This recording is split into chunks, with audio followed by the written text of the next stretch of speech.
Episode 15 of the Interpretation Station is Call to Order. Happy New Year, everybody.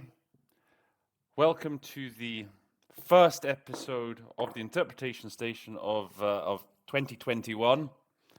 I hope you all had a good holiday, a good Christmas, whatever it is you celebrate. As for me, I've got to say, I actually did pretty well this Christmas. The Interpretation Station did pretty damn well. It was a bit lonely. You know, it was just me, my wife, the two kids. But I tell you what, Santa Claus in his COVID-addled state, he really came up trumps for me this year, as you might have noticed. Look at this! Look at what he brought me. A proper gavel. No more using the IKEA hammer and cheese board for me. No, we've got the real deal. What else? So this was my first present under the tree on the morning of Christmas, or of December the 25th. Take a look at these. Look at this. Look at this. An interpretation station coaster. A set of 4 coasters. How tasteful. And then the pièce de résistance.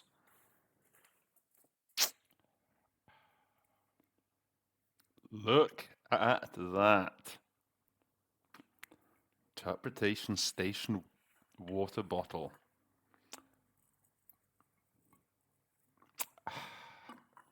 Sure tastes sweet. Actually, my daughter says it's a very good make. Apparently, Sig is meant to be very good, so she tells me. So, but never mind Sig. That's the important bit, isn't it? Now I know I've been threatening to give the 100th subscriber a interpretation station mug, but kind of thinking maybe I'll give them a water bottle instead. Might come in more handy. So yeah, like I say, the interpretation station had a good 2020 Christmas. Okay, well now let's get down to some more serious stuff. Everyone's hopefully rested. I put up episode 14, if you recall, last weekend. It was a Russian language one. It was provided to me by Lida. So today we're going to have the sort of sequel to that episode.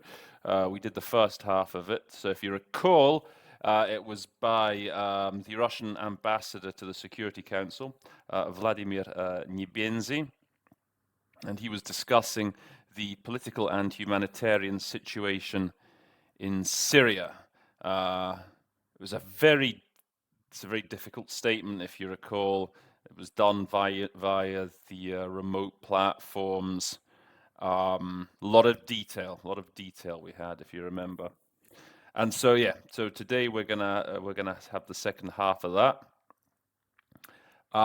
Before we go into the second half focuses more on the humanitarian situation. I should point out, yes, if you haven't done watched part 1, I would go back and watch part 1 now. You'll find the link to it there. Sorry, I like doing that. I've got to admit, I think it's up here. I think it's here. Go and watch part 1 first, then come back here. So as I say, the second half of the statement focuses more on the humanitarian situation. So he's going to make reference to a number of locations of importance, refugee camps and border crossing points. And so we're going to have a look at some maps again, just to give you a clearer idea of what's going on.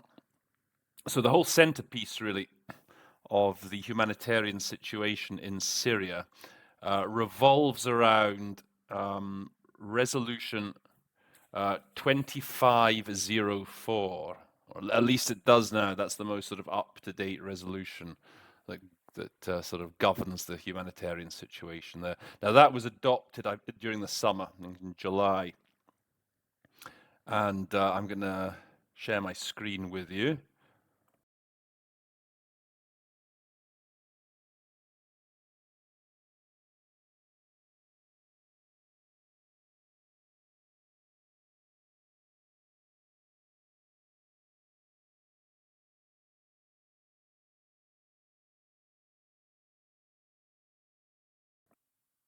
So it was originally adopted actually, well, in January 2020 and then was updated during the summer. Now, what the issue at stake here is issue of the cross-border assistance as opposed to cross-line assistance. Now, what is the difference, you ask me? On the one hand, you have the Western powers and the UN. Now, they want to deliver humanitarian aid into Syria from neighboring countries. Now, a lot of those neighbors of Syria are in what you might say the sort of more Western sphere of influence.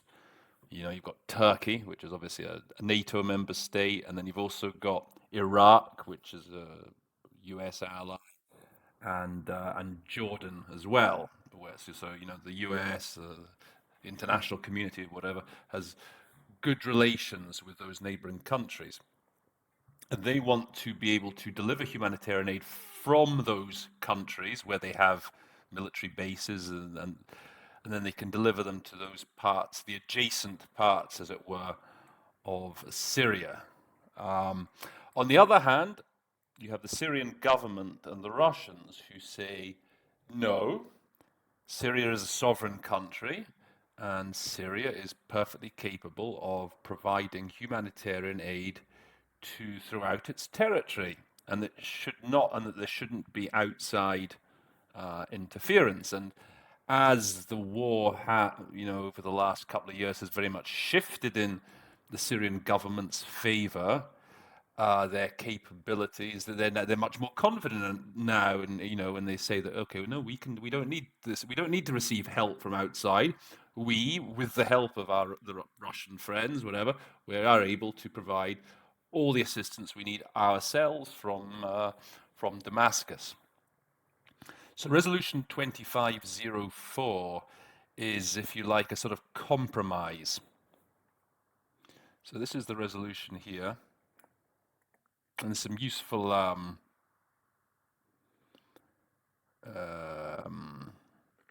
wording here that it's very good to be familiar with. It's not a very long resolution, just a couple of pages long. And it gives you the main locations, which we're going to be just looking at in a minute. You have these, this is in paragraph 3, border crossings of Al-Ramtha and Al-Yarubiyah. Then a reference here in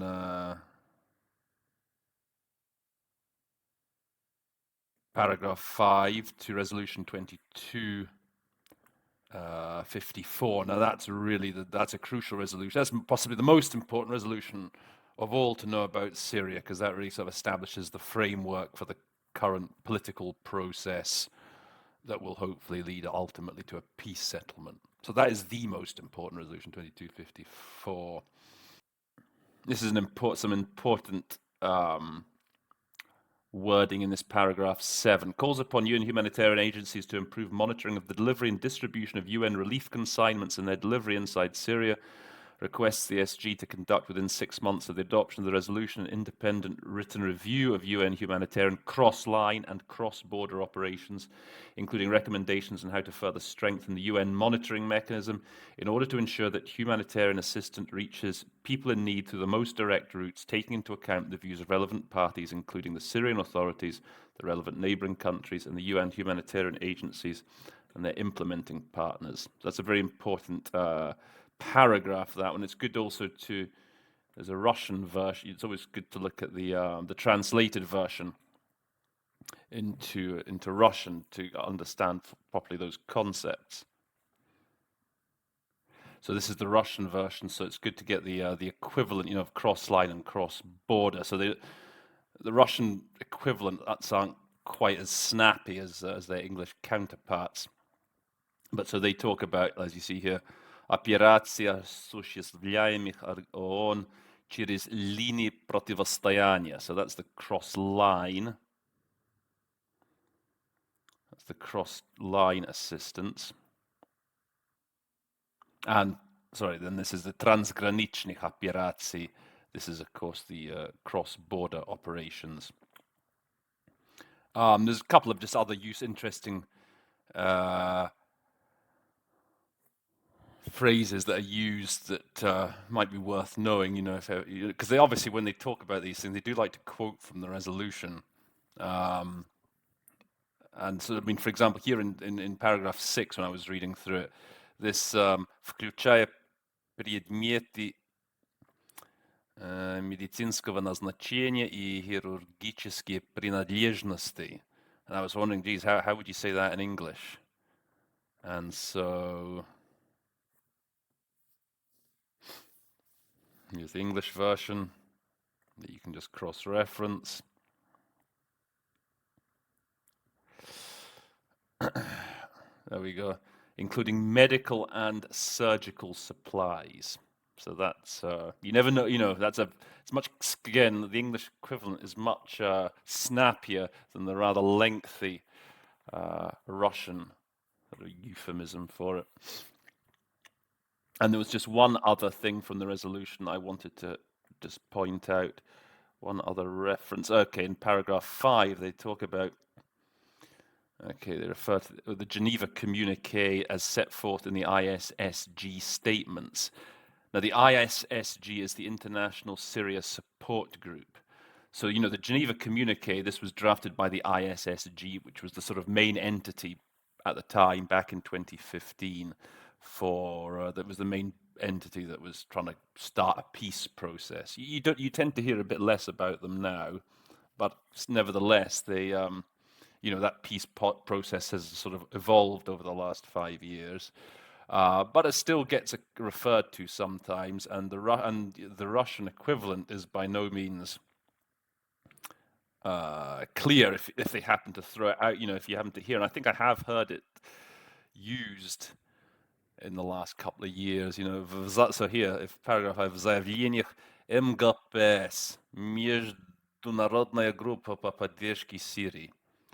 So it's, again, maybe just important to bear that, just to have to try and recognize that MGPS is the ISSG, the International Support Group for Syria, International Syria Support Group. Okay, now let's turn to some of the geography then of some of these places that are going to get mentioned. So the compromise really under this latest renewal of Resolution 2504 is that you had, well, in the past, originally you had 4 crossing points for humanitarian aid coming in from, Jordan, Iraq, and Turkey. You can see them on this map here.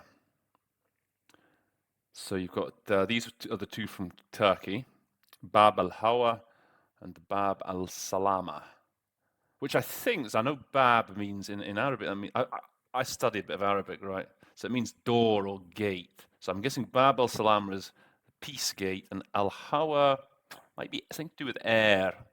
Maybe if there are any Arabic speakers, you might want to correct me.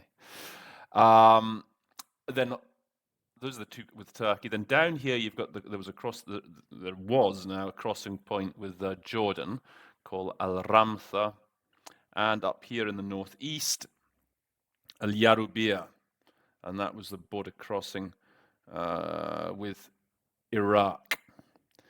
Now, with the 2504, the updated resolution, these 2 have been closed, Al-Ramtha and Al-Yarubiyah. So I think they're both perhaps mentioned in this second half of Nebenzi's statement. So that's to give you really an idea of their location, the geography. So as I say, remember that the point was that the US could deliver assistance to those regions, these adjacent regions, without getting the permission first of the Syrian government.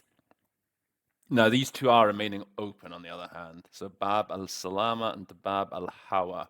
Presumably, Erdogan was not prepared to allow those 2 to be shut, because obviously the Turks exercise a lot of control now in that region. So that's basically the nitty-gritty of Resolution 2504. Now, mention is also made in the statement of another 2 locations, which are called Al-Attarib and Daret Iza. Now, this is where there's the issue of cross-line assistance is more important. So these 2 are both sort of in the suburbs of Aleppo. So you can see a picture here to give you an idea. There's Idlib, Aleppo, so Al-Attarib is here. And then, well, Daret Iza is pretty close to it. I'll show you it on, if you recall, I was giving you that new sort of what I find is very good source. Would be somewhere around here, close to the Iraqi border. As you can see, all the main thing. It's all, as I say, with this site, you can see where all the main roads go. So all those border crossings, all the border crossings.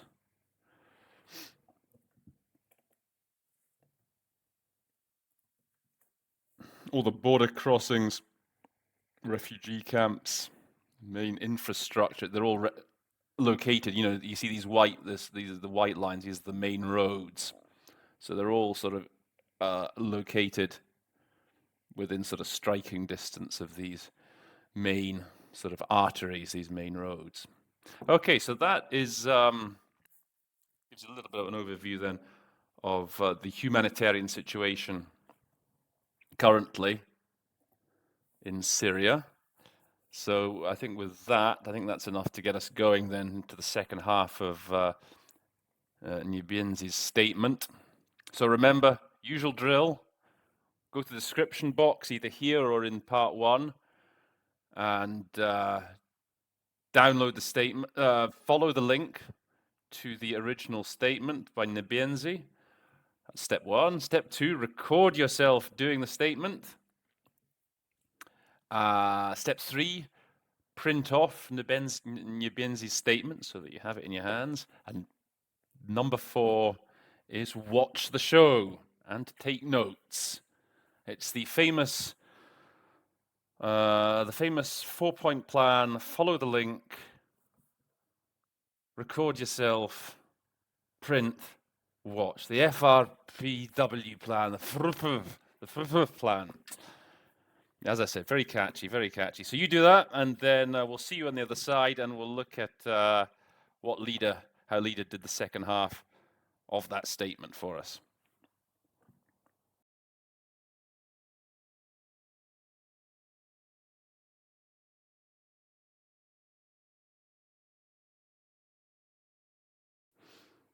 Okay, so hopefully you're all ready and raring to go now. So we're going to start from where it says Госпожа председатель, отмечаем устойчивость. Okay, so let's see how Leader does this. Madam Chair, we have noted the reliable delivery of UN humanitarian aid through the northwest of Syria. We believe that. Okay. So if you recall, so with the Security Council, again, it's a small thing, not unimportant, the Security Council has a president as opposed to a chair. And also, again, I gave this tip last week as well, with a statement going at this speed, this intensity, I think it's perfectly legitimate just to skip those bits when they say Mr. President, Mrs. President, Madam Chair, whatever, just skip them. Give yourself a breather. Okay, so he talks about отмечаем устойчивость поставок гум помощи. I'll just come back to that actually. So you have the transgraniczny mechanism. That's obviously what we just talked about in the introduction. That's the cross-border mechanism. I don't know if they call that the CBM in English. So the Russians sometimes use the acronym. You probably can when it's in context. Once you'd probably want to say it first, the cross-border mechanism, and then say the CBM. Now, coming back to this устойчивость here. Now, a sentence like this in English, you would, if you were to say it in the Queen's English, the proper way to say it would be, we note that UN humanitarian supplies through the cross-border mechanism, have continued on a regular basis in northwest Syria. Obviously, we can't say it that way because of the syntax of the Russian, because of the speed. Now, she said that the supplies have been reliable, which is a pretty good effort. Now, with me, so устойчивость, my first reaction, the first word I tend to go to is sustainability, because obviously, for example, the Sustainable Development Goals. Цели устойчивого развития. For some reason, I just associate immediately устойчиво with sustainable. Now, I think when I did it, I said we note the sustainability of UN supplies. Now, it doesn't sound great in English, the sustainability of supplies. We'd probably talk about, the regular flow of supplies. But again, you've got no option here. You have to just keep up with the Russians. You have to keep up with them. If you let them go, you're gonna get lost.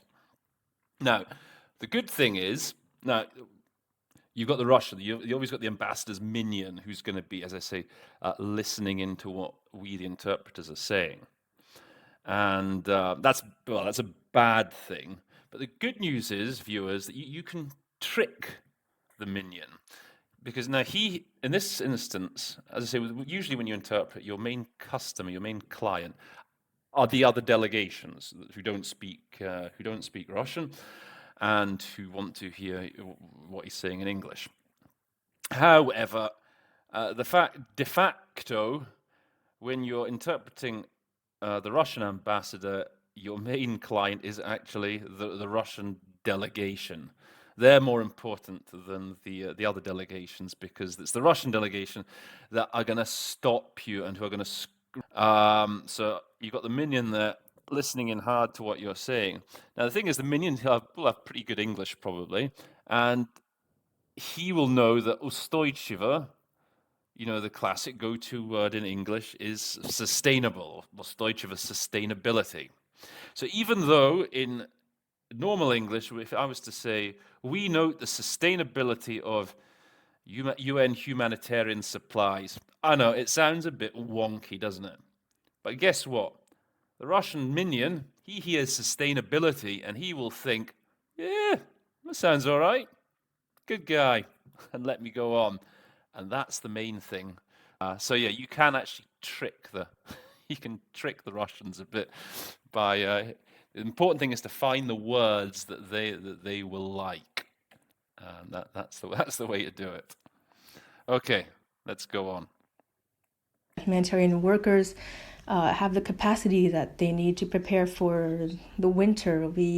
Okay, so there's the Russian word гуманитарщиков. Don't let that worry. I mean, often there's a more snappier version. I think I was talking earlier, the English versions are more snappier than often the Russian sort of constructions. But here, in English, we have to say humanitarian workers. We can't really there's no shortcut here. We actually have to say more than the Russians do for that concept. So, гуманитарщиков, just humanitarian workers. Relief workers, aid workers maybe as well. Cannot fail to mention the issue of humanitarian convoys crossing conflict lines in the town of Darvatisa in northwest Syria. Okay, so a couple of points in this sentence. So leader says, so не можем обойти стороны. We can't fail to mention. Now, this is one of these sort of double negatives. We cannot and fail to. Often I like, a double negative equals a positive, really, doesn't it? So I will, it's often in French you hear It's the whole idea. It would be remiss of me not to do something, which is it's a bit of a mouthful in English, especially again in a statement of this nature.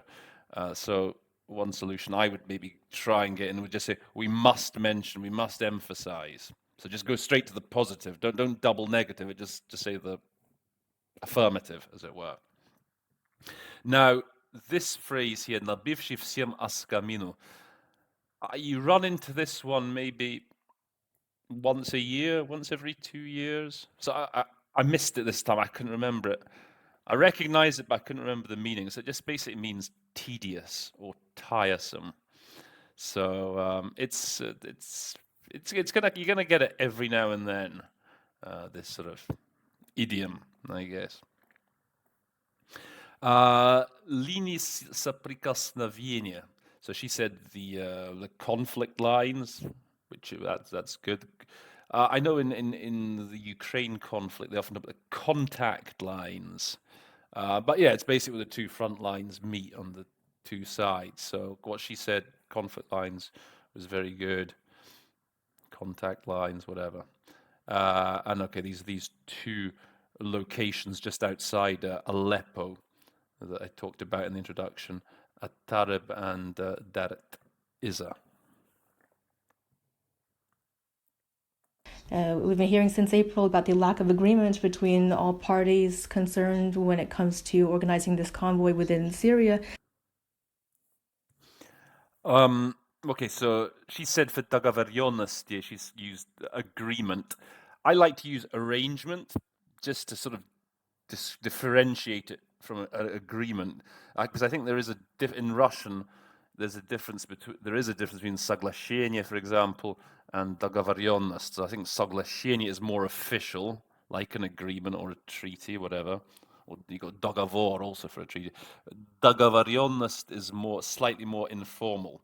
So I tend to almost always go with arrangements for договоренность. And then, okay, заинтересованными сторонами, the parties involved, the parties concerned. You could often for that expression, I say stakeholders. That's quite a snappy way of doing it.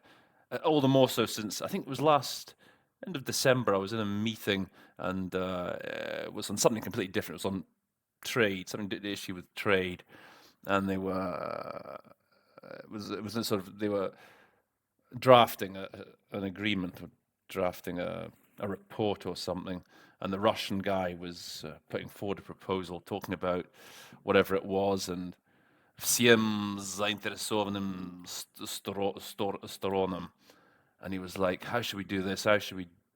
And so he was speaking in Russian, and he said that, and he said, like, however you would say that in English, and I sort of said stakeholders, and he heard me say the stakeholders, and he was like, "Oh yes, I like that a lot. I like that a lot." And that pretty much wrapped up the meeting. That was it. Everyone was so happy with stakeholders that was it. They finished it, adopted the report. See you later. Merry for заинтересованные стороны, stakeholders.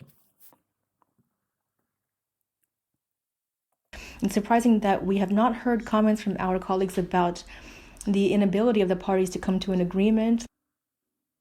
Okay, so this is a slightly tricky word. This недоговороспособность сторон. And I've seen it come up a few times recently in meetings to do with Syria when the Russians speak. And it's basically how reliable the parties are in upholding an agreement, in honoring an agreement. And so she sort of paraphrased it, the inability to come to an agreement. So I had to look this up. It's very tough to, again, in a statement like this. I looked up on multitram.ru. So the solution they gave was the contractual capacity, and that seems a very good. Or I guess in this instance, the contractual incapacity, since it's niedogovorspособность, that I think might be the best possible way of doing it. I did think about, like, when they talk about just dogovorspособность without the negative, the bona fides maybe of the parties. That's might perhaps work, but yeah, I think as I say, this expression has come up quite a bit of late, and I think contractual capacity might be the one. Just remember that, try and remember it, and just use that, and that's always going to be right. Sounds good. I mean, I think it would impress. It would.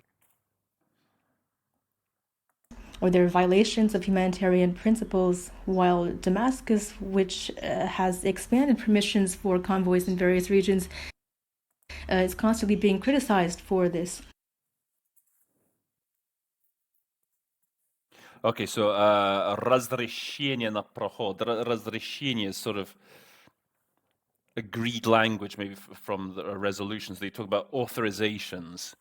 That's the sort of watchword, the buzzword they use. So permissions, I mean, if you haven't come across it before, it's, you know, it's the exact same meaning, but the buzzword, the word they use in the resolutions is authorizations. And this is a tricky little expression at the end. Такая критика сыпется постоянно.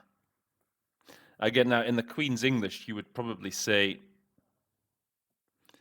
you know, such criticism towards Damascus is never in short supply.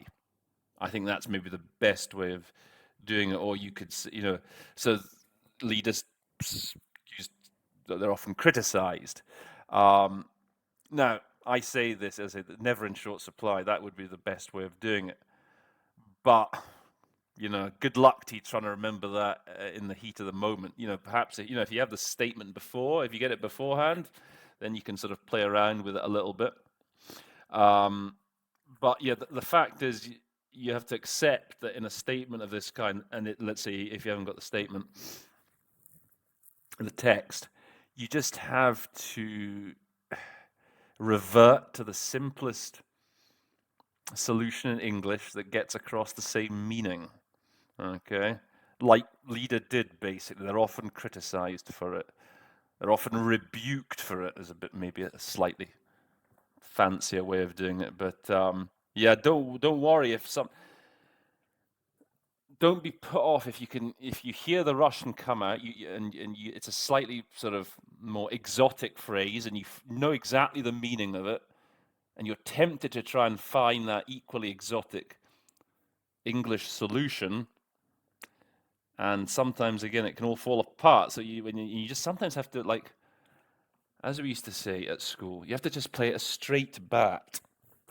And the equivalent of playing the straight bat, the non-British people won't understand this perhaps, but the equivalent of playing a straight bat is just to say, give a basic rendering of that expression in English. So, like Leader did, like, they're often criticized, they're often reproached. So don't sometimes just resist the temptation to find a really exotic alternative, and just make sure that remember the minion. Just make sure the minions hears something he's happy with, and you'll be fine. Today we've heard about, and probably will again hear about, the extremely humanitarian nature of the sanctions imposed by the EU, the US, and several other countries against the Syrian people. Okay, he's getting all a bit sarky here again, as is his wont. The чрезвычайно гуманности санкций, and of the, you know, the extreme humanity. Obviously, the sanctions aren't humane at all, and he's obviously pulling their leg, rather. And again, here I was thinking, so again, what Leader did, I think, the extreme humanity. I mean, I was thinking when the Russians do that sort of sarkiness, you know, in English we sort of say how oh so humane they are. you need an you'd have to turn it into an adjective. How oh so nice, how oh so thoughtful. But again, if again, as I just said for the previous sentence, if you can just say the extreme humanity, I mean that will do the job. But I sometimes throw the old oh so in when I'm sort of when a statement's not too difficult, and you really want to convey that feeling. When you really want to try and convey that irony. That's a good way of doing it in English. We recently read the newly published guidance note on the provision of humanitarian aid to fight the COVID-19 pandemic in certain environments due to EU restrictive measures. Okay, so that bit was he actually said that in English, so that's why I'm just skipping through it. Concerning Venezuela, Nicaragua, and Iran, and there's another note previously published on Syria. If you read this document carefully, you'll see that this humanitarianism is not worth one red cent. Okay, there's a couple of nice expressions she uses. Well, she uses here. Just be mindful here. This word paimeotia, the future. Right, so you will understand. Sometimes those Russian future tenses, they can be a bit of a tricky to spot occasionally. But yeah, so just be aware. Paimeotia, you will understand. And then, this is nice. So, это гуманность не стоит и ломаного гроша. So she says it's not worth a red cent. That must be an American expression. I've never heard that. I was wondering how in English isn't worth a. We say isn't worth a brass farthing. Isn't worth. I think you could say it's not worth a damn. But again, what if nothing springs to mind? What if nothing? What if you can't find that nice? What if you can't find that nice equivalent? And you just have to say, it's not worth anything. You just have to keep it simple. Just make sure, that the more or less the original meaning is conveyed. But yeah, so yeah, in English, I think you'd say it's not worth a damn. I've just been just done a little bit of research actually, so I found. I was thinking like not worth a brass farthing. There's also not worth a brass razoo.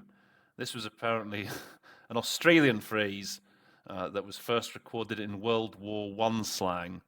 So I think I have heard of that somewhere before. I don't know how. I'm wondering how how your Russian minion would react to it, and B, how your fellow booth mates in like the Chinese and Arabic booths how that would go down. Not worth a brass razoo. I wonder what the equivalent is in those languages. If you know, do put them in the comments. What's the equivalent of that in like Chinese or Arabic? So let's carry on. Sets out conditions for cooperation with Syria that are such that they would frighten off anyone with a desire to provide humanitarian aid.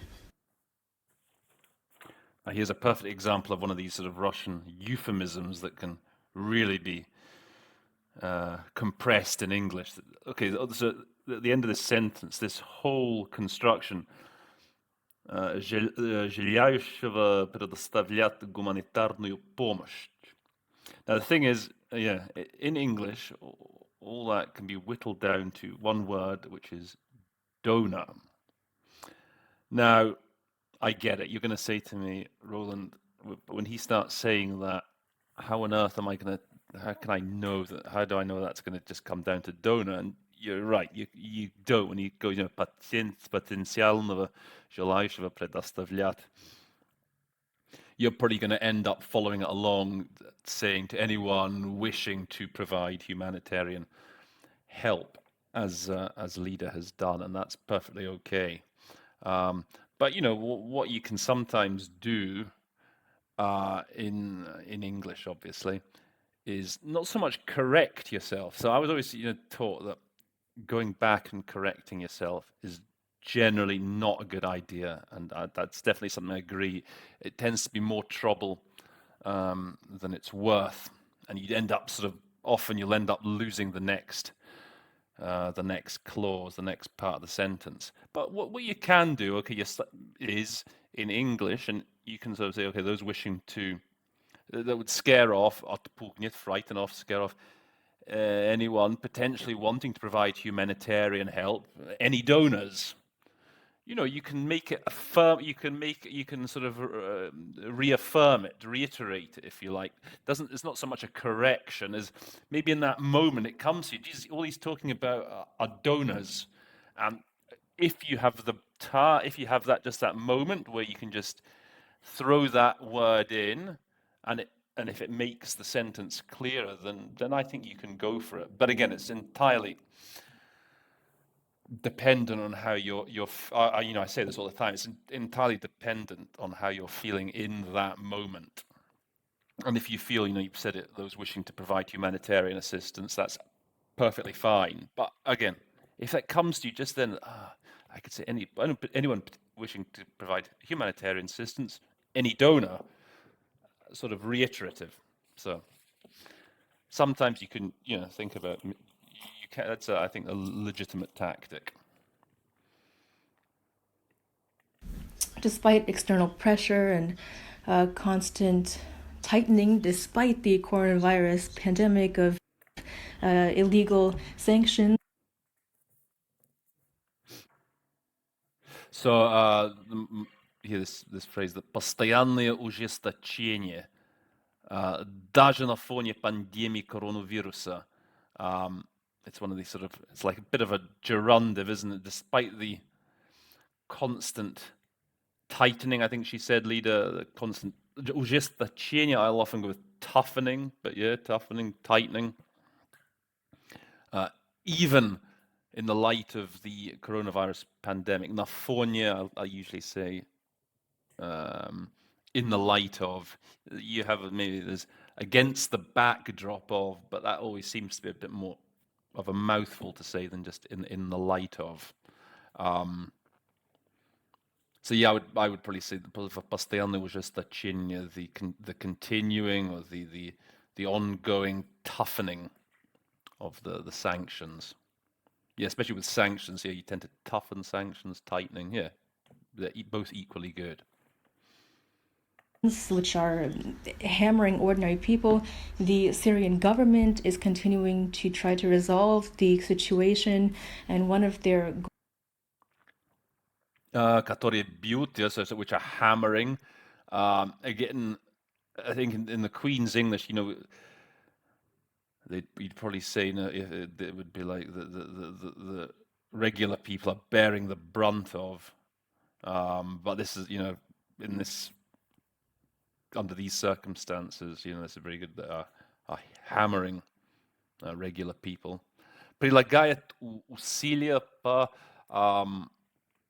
you can even say with that, like, are doing their utmost to. That's a good sort of solution for that expression, for that concept. Прилагать усилия. Often you'd be tempted to go, making efforts, investing efforts, but often it can just be done, doing their utmost with a view to a post-conflict.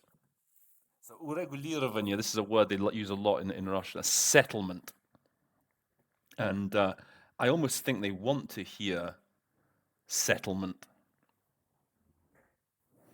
So leader uses the word resolve for урегулировать, which is also very good. But so I like, when I hear урегулирование, I think I was taught to basically go for, say, settlement. When they talk about the Middle East peace process, when we talk about it in English, the Middle East process, they always tend to refer to it as the ближневосточное урегулирование.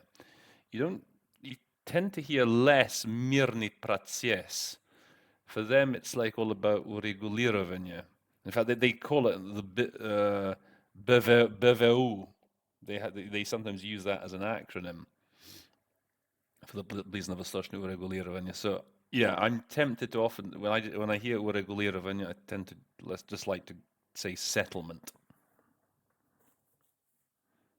And you've also got often in Afghanistan. I think the process there. They often talk about settlement in Afghanistan. And one of their goals is to restore housing and infrastructure for Syrian refugees. I like how she's gone for zadach. She said goals as opposed to just tasks.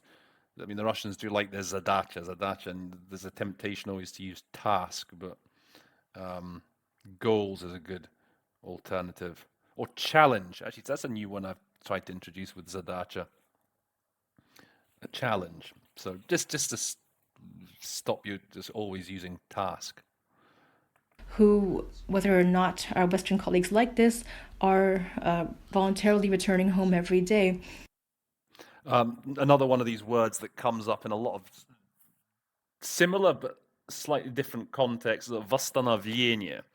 So восстановление, again, depending on the context, here it's to rebuild, but it can also in certain contexts mean to revive or restore, reinvigorate. My sort of safety one of those is, and they also talk about восстановление as in recovery. But anyway, the safest one I find is restore, because it gets the meaning the best. You can restore housing, restore infrastructure, even though it's not the best word. Which the best word might be rebuild. It again, often with Russian, you want the most versatile, because if you start saying rebuild and then it refers to, I don't know, hopes. You don't really rebuild hopes, do you? Or if it's referring to a process, and you've said rebuild, to rebuild a process. It's not quite right. You want to maybe revive the process. But with restore, you can pretty much restore anything. It's rarely going to be the best word, but it's always going to be a perfectly decent fit. And again, when doing Russian of this nature, often you just want to use the most versatile, safest word. Okay, that would be a little tip for you. On November 11th and 12th in Damascus, the International Conference on the Return of Refugees took place. Okay, just one quick thing here. So she followed more or less the Russian syntax. In Damascus, a conference took place. One way that you can syntactical trick, just so that to make it easier for you, perhaps, is you can say Damascus hosted. The Damascus прошла. That's one alternative. You can say Damascus hosted an international conference.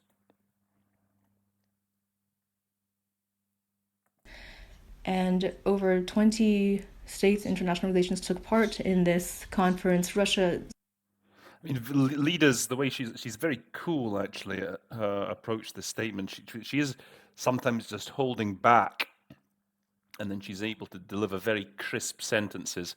She's an excellent interpreter, and if you haven't got perhaps quite her experience, and you're more inclined to follow the speaker more closely, which you can't be faulted for in this, as I say, this sort of statement, you're often going to be doing that. You want to be able to flip this. В ней приняли участие.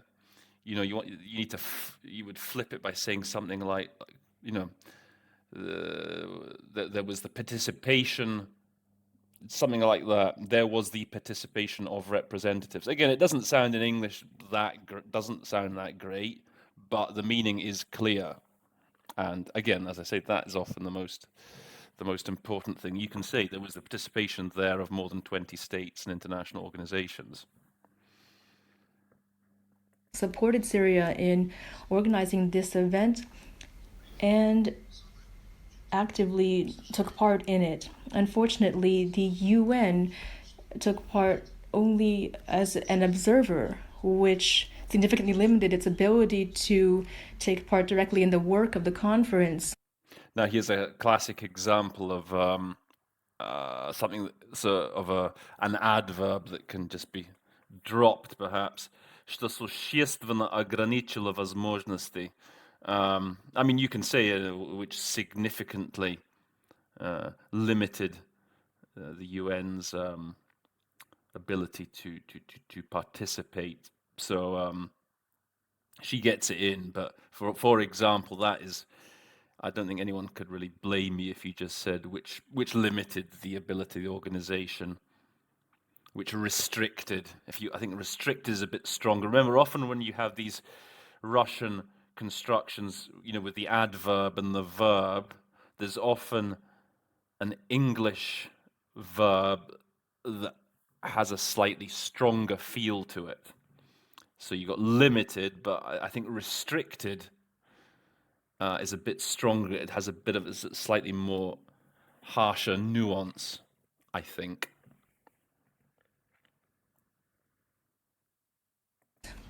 The UN was only an observer at this conference. We hope that the UN will play a more active role in this humanitarian process, regardless of the political positions of certain states. Okay, this word, I mean, I talk about this a lot. Расчитывать. So leaders gone here with we hope the UN will take part more actively. So my safety word with расчитывать, I tend to say we look forward to, or we trust that.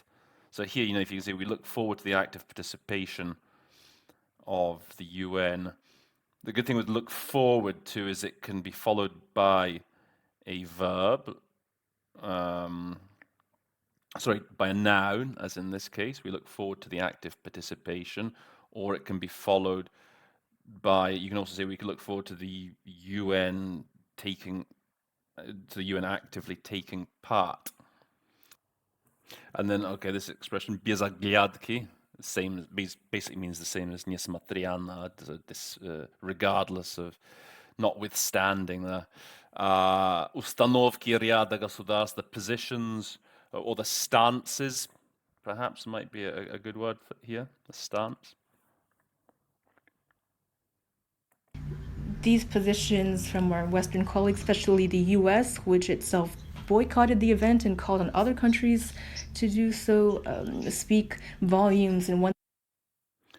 Sorry, мероприятие. So yeah, here it's the event. Sometimes мероприятие can be used for measures. Here it's the event. That was nice, which is говорят сами за себя, speak volumes. I think when I did it, I think I said something, speaks for themselves, which is maybe slightly closer to the original, but yeah, speak volumes is very good. Once again, we see double standards for Syria, its people. Okay, I'll just pause it halfway through. So yeah, once again, this очередной раз. Again, maybe this sounds straightforward for some of you, but again, just to reiterate, maybe for sort of people who are sort of newer to the profession, в очередной раз, it very much means yet again, once again. There's that idea that they're doing it, here they go again, That is to say, the bad Syrians from the Western point of view who do not want to overthrow their government but simply live in their own country. Okay, yeah, they often, the Russians will often talk about how the West sort of likes to simplify all these conflicts wherever they may be into good guys and bad guys. So yeah, плохих. So I think she says the bad guys, the baddies, you could say as well. I think the highest register is perhaps the villains. But yeah, just be aware that the Russians tend to point this out a lot, that you guys are always basically just, every conflict, it's the goodies against the baddies. They basically think that. And so we took specific measures. Specific measures were taken to undermine Resolution 2254, which you have constantly called on to implement. Okay, now why do I say this this sentence is a real bastard? Okay, были предприняты конкретные усилия. You know, it's one of these Russian constructions which starts just with the passive. You don't know what the subject is. And it's very interesting, actually, what leader does. Because very often we will, 95 times out of 100, that passive will often be just what we have done. What we have done. It's just they'll just put it into the passive, like when we say, when we certain steps were taken. So in English, we leave the passive, the verb, at the end of the sentence, or the Russians put it at the front of the sentence.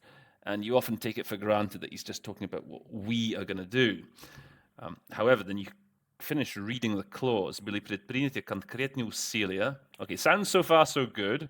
If you've gone with the we, we've taken specific, tangible efforts по срыву выполнения резолюции СБ 2254. And I fell into this exact same trap myself because I thought, okay, we've taken specific efforts. And then the next bit, this didn't sound good. По срыву выполнения резолюции. To basically undermine implementation of Security Council Resolution 2254. And there's no way the Russians would be boasting about how they'd been trying to undermine implementation of any resolution. The Russians are very, when it comes to UN resolutions, they're very particular. They always sort of boast about how strictly they're implementing it. And that's, and then I realized, this would not be good. The minion, if he was to hear this, he would immediately be tapping his boss on the shoulder. So leader actually, she corrects herself. So we took specific measures. Specific measures were taken. So do you hear that? She actually corrects herself. And I was saying before, you generally don't want to correct yourself. You want to just keep going. It's not good to correct yourself. In these circumstances, you've got no option. You have to correct yourself. So she did exactly what I did. We took concrete steps, and then the moment of horror, you can tell, посриву выполнения резолюции, because the Russians don't like, at least they're not going to honor resolutions. So in a situation like this, you've got to correct yourself. Okay, and then at the end there, неустанно призывайте. Again, this is another adverb here, неустанно, that you could probably do away with. I think certainly after the stress of that first half of that sentence, you just want to get that sentence out of the way and move on. So, you could just say неустанно призывайте, urging. Forget about an adverb, and then again you have that English verb which carries that stronger connotation than just like call for. To undermine Resolution 2254, which you have constantly called on to implement. The interpreters are not able to keep up. So this point actually, if you watch the original, there is there's a pause. It's like he's interrupted by, I don't know if it's the president or a colleague. So that's not leader actually telling him. Remember, this is just, it gets very fast at this point, and so whoever it was that was interpreting originally, a message was conveyed to, please, Mr. Nabinzi, please slow down.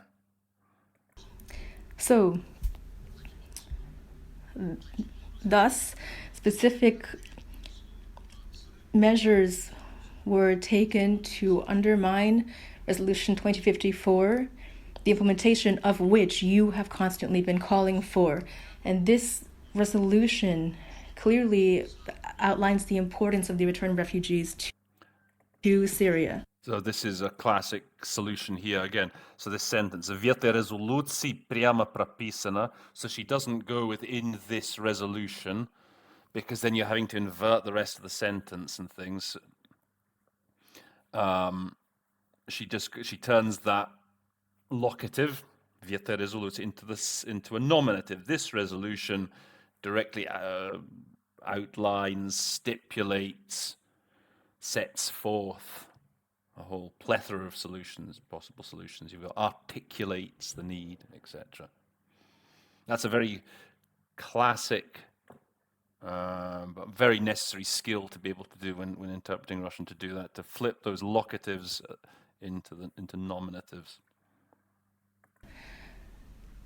I hate to disappoint my colleagues, but this conference showed the demand for work in this area and provided momentum for a systematic process. Okay, so a couple of nice solutions here. So in Russian, they sort of say, I hurry to disappoint my colleagues, but so yeah, as Lida says, we hate I think we hate to disappoint our colleagues. It would sound much more natural in English. Востребованность работы. So she's gone for the demand. Demand for work, which is okay. Now, I tend to these days go, often the Russians, again, it's a word they like to use. They often talk about how the UN needs to maintain its востребованность. And I think it's like relevance is really what we would say most sort of natural in English. So whenever I hear востребованность, I tend to go with relevance as opposed to demand. Demand's okay, but relevance is better. And then, okay, системному, целенаправленному процессу. So she says systematic process. So she's dropped one of the adjectives, which again is perfectly legitimate, the speed he's going. I think he does actually, he slows down a bit at this point. So he's been told, okay, you're going too fast, mate. The interpreters just can't keep up. So then he repeated the sentence before a bit more slowly. So he does at this point calm down a little. For this word here, целенаправленный, I tend to say targeted is what I usually go for. Sometimes single-minded, although I think that tends to be more about people, doesn't it? Can you talk about single-minded process? If anyone's got a good suggestion for that. I mean, my safety word for that, for целенаправленный, is targeted. I don't tend to really agonize too much over alternatives, but if anyone has got a good alternative, please do share it with us in the comments. To be launched. Efforts continue for the return of children of Russian nationals from Syria on November. So this expression "na rodinu" is, just means back home, back to Russia.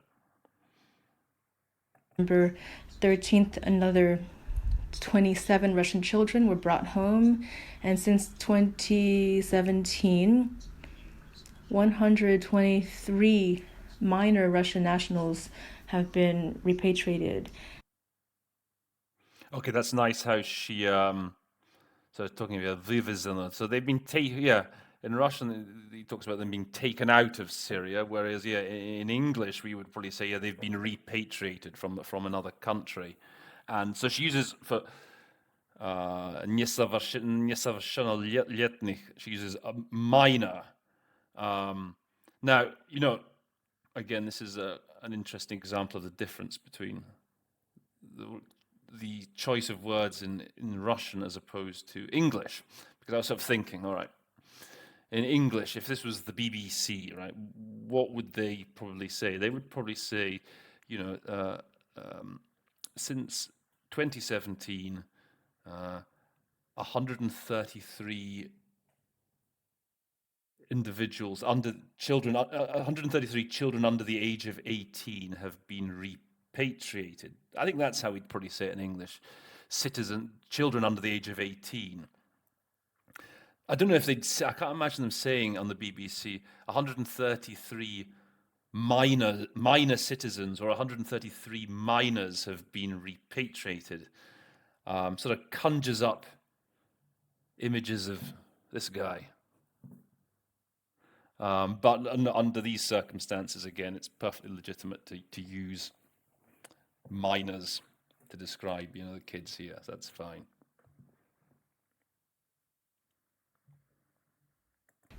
in light of the plans of the Northwestern administration of Syria to dissolve the Akul camp, we'd like to draw our colleagues' attention to the growing importance of efforts to repatriate their nationals. Okay, so this reference to the Administratia Severovostoka, do you remember from last episode, from part 1? Do you remember how from last episode, from part 1, we were talking about that part of Syria, Zaufrat, on the other side, on the east bank of the Euphrates, which is basically the Kurdish territory, and it's called the Autonomous Administration of North and East Syria, which the Kurds themselves called Rojava. So that's what this is just simply a reference to. So, and that is also this camp Al-Hol, which they now talk about here, if you recall, because that camp is right over on that far eastern side next to the border with Iraq. And that's a good word she used for rasformировать лагерь, to dissolve the camp. So I guess you could say to close down the camp, but that's very rasformировать is dissolve is a really good solution.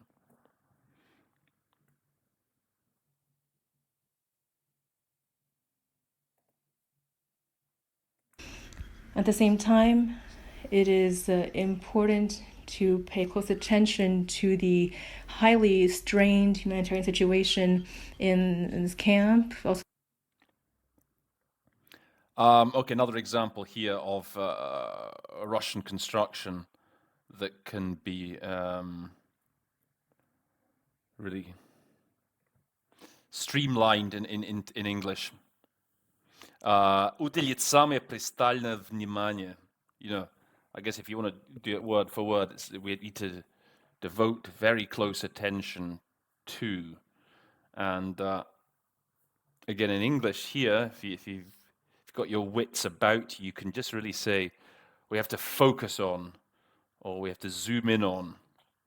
It's a far sort of snappier way of paraphrasing those 4 rather long Russian words. I mean, it's perfectly fine if you do say we need to devote very close attention to. It's okay, but as I said, there's often a quicker alternative. And just a quick note here, this сложившийся на сегодняшний день. So 9 times out of 10, whenever you hear the сложившийся in Russian, you can just skip it. You know, it doesn't add anything in English. You're just saying we need to zoom in on the currently very strained humanitarian situation in this camp. I like how she's strained, actually, for крайне тяжелый. See, she's gone. Did she say highly strained? Or anyway, it's a good. It's a good solution for тяжелый, strained. I'd like to recall the responsibility of the U.S. as the occupying power for what is happening in the Druban camp. Okay, and there's this other refugee camp that we talked about that was mentioned, the Rukban, it's called, which is that's the one that's in that U.S. zone close to the U.S. military base that they've set up at Al-Tanf.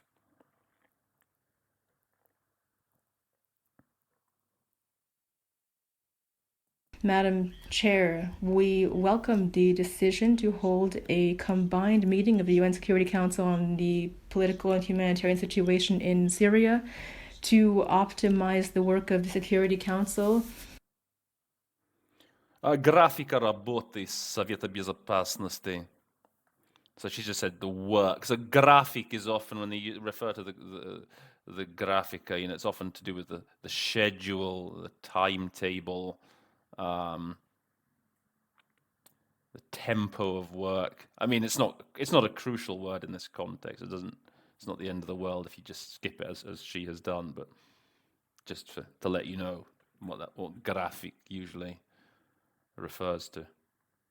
And given the importance of a comprehensive evaluation of the situation in the country, we hope that this practice will continue. Thank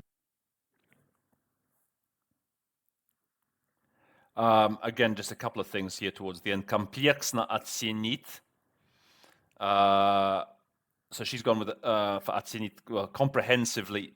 We need a comprehensive evaluation, which is okay. I tend to prefer over evaluation. I do prefer assessment. Somehow assessment sounds more English. Evaluation always strikes me as being more French sounding. I think I prefer assessment, comprehensive assessment. And then this last sentence. Evaluation of the situation in the country. We hope that this practice will continue. So this last sentence, so she obviously likes going with the recitive to hope. I prefer look forward to, but that's a personal thing. Закрепление этой практики. This is an interesting word. So she said to continue this practice. And I say it's an interesting word because I think a couple of episodes ago, I did an episode, it was Belgium, if you recall, perhaps. It was about nuclear weapons. And they used a word in French called pérennisation. And I think I said that the best word for pérennisation is the idea is to establish it over the long term. Now, obviously, in English, again, this is a bit of a mouthful to establish as a regular feature, permanent feature. And I was trying to think of one snappy word in English to cover that. And I think I said perpetuate. The thing is, having thought about it since, perpetuate to me has a slightly negative connotation. It's like, oh my God, it's going to go on forever. Perpetuate. And then it occurs to me that maybe the counter to perpetuate is to consolidate.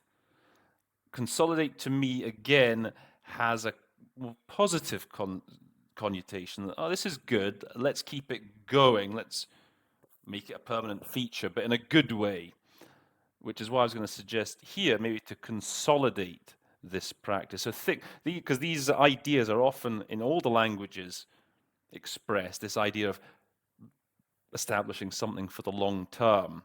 And the challenge for us as interpreters in the English booth is how can we just reflect that idea as fast and as concisely as possible.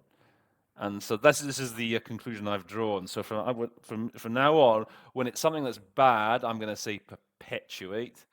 When it's something that's good, I'm going to consolidate. Okay, like pérenniser des acquis. See, pérenniser can go both ways. So, but if pérenniser des acquis in French, you get gains that have been made. So consolidating gains or safeguarding gains. So I think the point is here that this practice is a good one. They want to keep it up. Let's consolidate it. Okay, so that brings us to an end of Mr. Nyebenzi's statement. It's a real workout, as I said. That's a really great statement to do. A lot of interesting stuff. And so we'll now move to everyone's favorite part of the show, Roland's Magic Moments.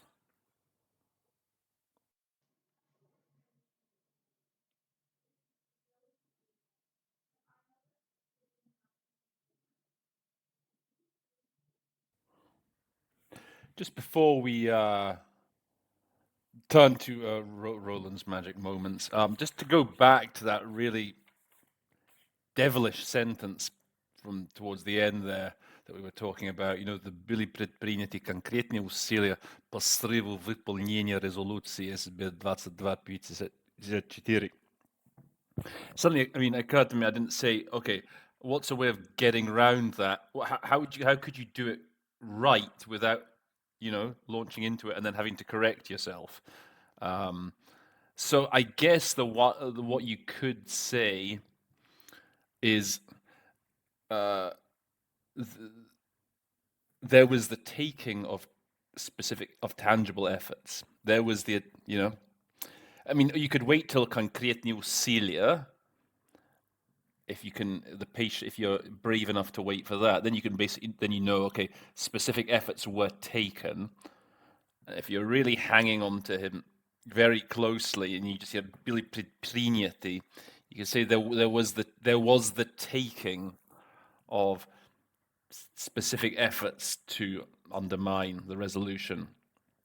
Again, in English, it doesn't sound very nice, does it? There was the taking of. But again, under the circumstances, I think you could be forgiven for it. There was the adoption of, do you adopt efforts? Maybe. I think you could say there was the taking of specific efforts, and I think you would be okay, you'd be forgiven for doing it, because at least that way the rest of the sentence is going to be fine. So yeah, it all depends. The cheat ways, you expect it to be we, and you go with it, and then you have to correct yourself. You'd have to correct yourself in this situation, because you can't say that the Russians have been hindering implementation of a UN resolution. The other option is you wait till concretnie will say that you wait till you hear the noun, what it is that's been taken, and that's the best, I guess. Specific efforts were taken to undermine resolution. That sounds the smoothest. And the third option is there was the taking of specific efforts, which sounds ugly, but it's okay. So those are the three, basically the three ways of going about it. So moving on then to Roland's magic moments for today. And in third place, this word, this is quite a straightforward one, but again, it's helped me once I'd actually established it in my mind. Востребованность. We talked about the востребованность работы in the text. So often when you hear that требование, you first associate it with demands, but again, I've been using it for quite a long time now. I've been using relevance, and it's worked very well, I can tell you. Magic moment number 2. So this is again an idiomatic one now. This is what we had earlier on. This expression about nabivši всем askaminu. So, as I say, it comes up every now and again, once every year or every couple of years. If I repeat it to you now, you see, you'll remember it. It's tedious or tiresome. You'll have no excuse now for missing it next time it comes up. Now that I've reiterated the expression to you. So that's my number 2. And Roland's magic moment for today, I can't help myself. It's this expression, "Не стоит и ломаного гроша," which Lida rendered so beautifully into American English, "not worth a red cent," or in English, so not worth a brass farthing, not worth a damn. I think that's for me would be the most obvious, just quickest way of doing it. I think you can say damn in that context without it sounding like a rude word. I was also wondering what in other languages what it is, and I asked my wife. My wife's Serbian, so apparently in Serbian the equivalent it's something quite similar to this lomanova grosha. So I mean the idea of is a grosh was a coin, I think back in the day in Russia, whatever. So of silver or something, and Lomanova said a bit of the coin had been broken off, so it's not worth anything. I mean, a grosh wasn't worth anything anyway. Still less a bit that's been broken off. By the way, I believe grosh. I believe that's the Ukrainian word. I think that's how you say money in Ukrainian, if I'm not mistaken. I think they say grosh, and in Serbian it is very similar. It's like a broken off penny, a para. It's the Serbian equivalent of a penny. So in Serbian, it's a very similar idea. So I'd be very interested to know if in other languages you could tell me in the comments what the equivalent of that is. Nie стоит и ломаного гроша. Roland's magic moment of the day. Okay, well that brings us to the end of today's episode. Just remains for me to do my usual thing and to tell you. So I've put a couple of articles in the description box. It's a very useful article just summarizing the whole situation with the resolution 2504, or the whole issue of cross-border versus cross-line assistance. Sort of clarified things for me a lot reading it. So I've put that in. Also, if you haven't done so already, if you like the show, smash the thumbs up button. If you haven't subscribed yet, please consider doing so. I'd love to have you on board.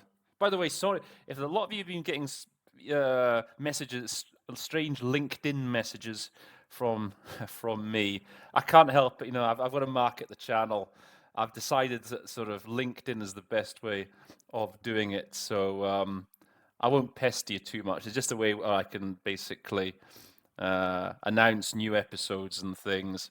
So that's all it's really for. I've got to do it somehow. I don't want to do Facebook. Don't want to do Twitter. So I think I'm going to do it through LinkedIn. So as I say, pleased to have you on board. Please do go and subscribe if you're finding the channel useful. Please do leave comments. Love to have some comments from you in the various episodes. Provide statements to me. I need statements so I can keep making more episodes. I'm a bit short of Spanish at the moment, so any Spanish any recordings that you can provide me from Spanish, 5 minutes, 6 minutes, that sort of thing, I'm looking for. Please send them in, please do. Also, I'm thinking of doing a slightly different episode of a slightly different format. I want to do a sort of question and answer episode.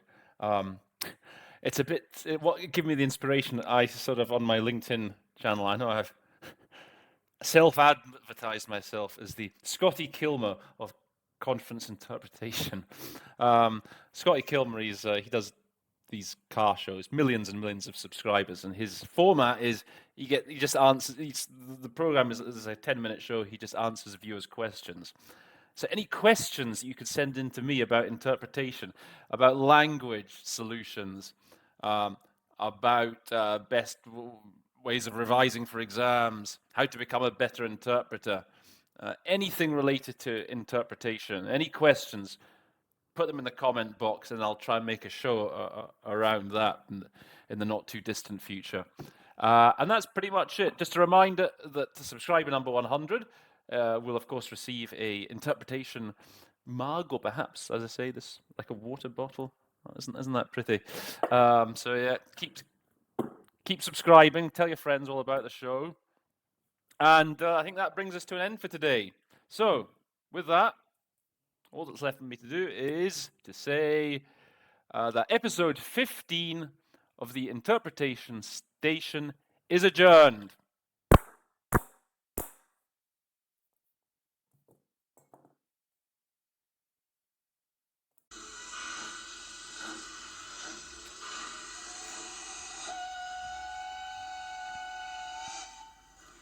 The train is now leaving the interpretation station. We hope you enjoyed your visit. Until next time, folks.